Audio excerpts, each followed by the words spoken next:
I, in the past, got very hugely involved with Phoebe's homework to the point where I was doing a lot of colouring in with my left hand.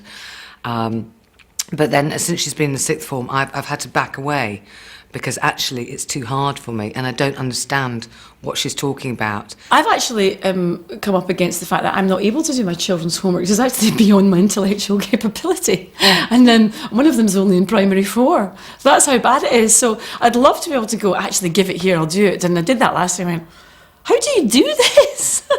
My daughter, this was about a couple of years ago, she came home and it was like she had to, for art, she had to draw a gourd. A gourd. It's like, where the bleeding hell do you get a gourd in this day and age? So you spent hours trying to find this bloody gourd.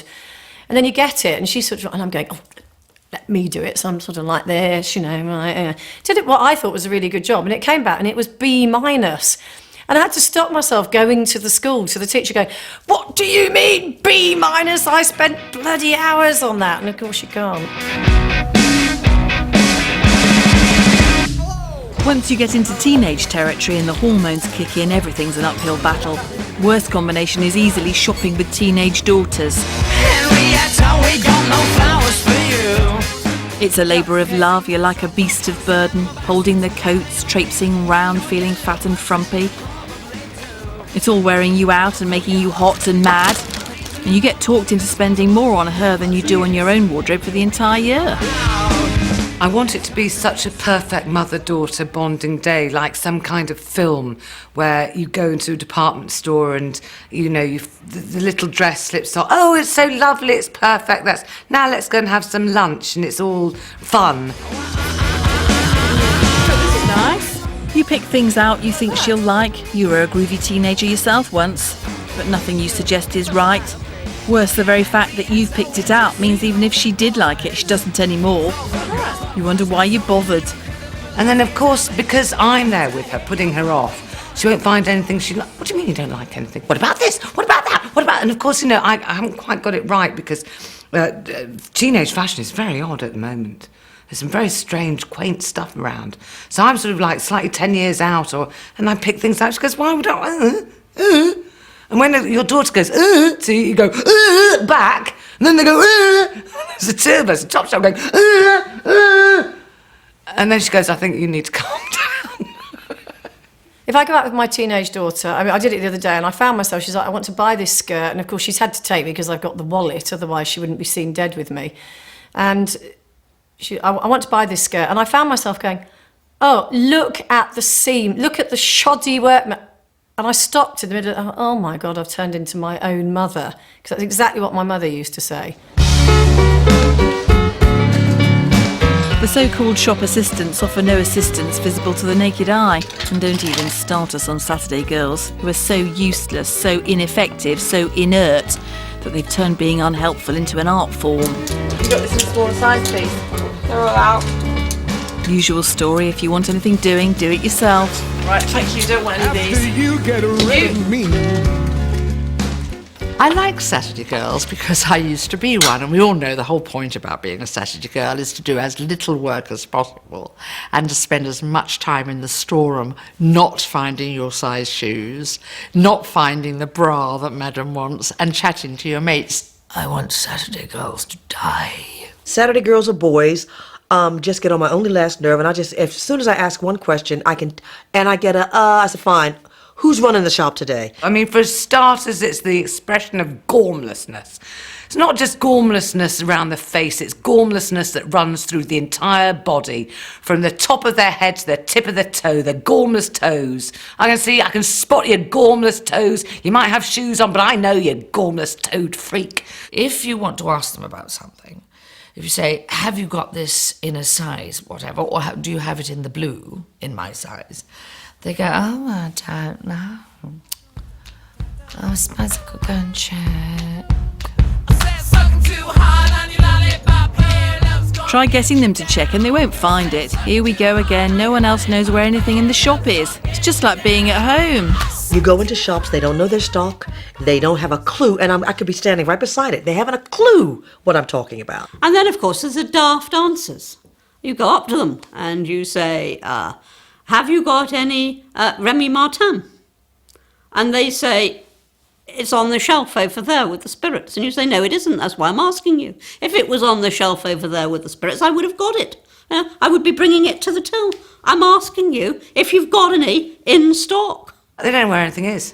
You can ask them very politely, and they go, I don't know. And the worst thing is, they don't even look. And you can say, shall we go and look together? They don't really want to do it. Quite often, I know that it's there in the shop. And so I will go and find it, and then I will come back with like an armful of them, and I'll say, this is a shoe buckle. I'm just telling you this in case anyone else comes looking. This is a shoe buckle. And then I flounce off. You're such a big star to me. Even coffee shops these days are tiresome, no correction, maddening. Why do people mess with everything, turn it into a stupid, big, complicated palaver? Dozens of options and gooey extras to choose from that hold you up, and guess what? Means they can charge you about 10 times as much as a plain white coffee. We know your game. When you go into the average high street, you've got Starbucks there, and you've got Cafe Nero there, and you've got something else there. So first of all, you've got to decide which shop you're going to go in just to get your coffee. I used to be very generous. When I was going to coffee shops, I used to say, anyone want a coffee?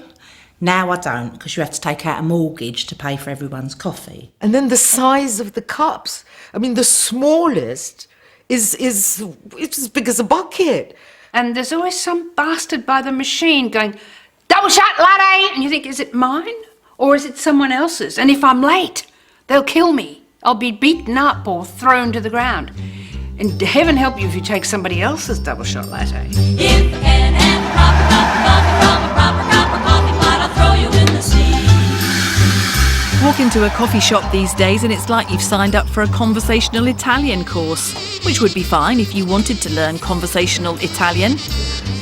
I don't know how you're expected to walk into a modern coffee shop and not italicise whatever it is you're ordering by waving your fingers around and saying, I'd like a grande skinny latte with a mocha choca doodah. I don't understand what anything is in Starbucks or any of those coffee shops. I don't know what those names are supposed to be. You walk in and you just want to go, coffee! And you don't really want to have a conversation with anyone. Starbucks, you could be there 10 minutes later and they're asking, you know, do you want it tall or grande or whatever it is their sizes are. I always say, oh, the small. They say, oh, no, that's the medium. Or something. I really find it very irritating that they can't decide on small, medium and large. What you'll actually do is say, I'd like a grande latte, please. And the person behind the counter will say, a grande latte, madam. Yes, that's what I mean. Thank you for correcting me, because it's lovely to be patronised by the person who's making your coffee in the morning. You'll be in the queue and the woman in front's going, skinny latte, easy on this, easy on that, you know, da da da. And then she'll order a muffin that's like the size of her own head. I want you now, I don't care how. The food they try to flog you has gone all fancy too. Panini this, bruschetta that. And we're not allowed cakes anymore. The cake police have probably made them illegal. It's a muffin or nothing. And muffins the size of a mule too. Now we've really touched a nerve. These days they call something muffins, which I don't recognise as muffins. Muffins are things you toast and have with tea. Nowadays they're everywhere. There are breakfast muffins, there are midday muffins, there are muffins. They're not muffins at all. They've no right to call themselves muffins. Nowadays we can't have cakes, we can just have huge muffins that always look to me as if they're meant to really stimulate the lower bowel. They've got that look about them. Eat this and it will emerge, much the same volume as it goes in. All this grumping makes you want to escape to dreamy faraway places, plonk yourself on a beach somewhere, bury your head in the sand. But guess what? It's the young people who get to do that, lucky so-and-sos. Apparently they need a year off before all the hard slog of university, so they escape to some wonderfully exotic corner of the world with your hard-earned money on their gap year. Yes, we didn't have gap years when I was young. You had to get to work and earn a living, rather quickly. We, working class kids, we had to go work. As soon as you finish school, you get yourself a job, all right, and you give some wages in or whatever. Gap years come from rich, middle-class parents who can afford to send their children off around the world for a year. I had a gap year. It was on the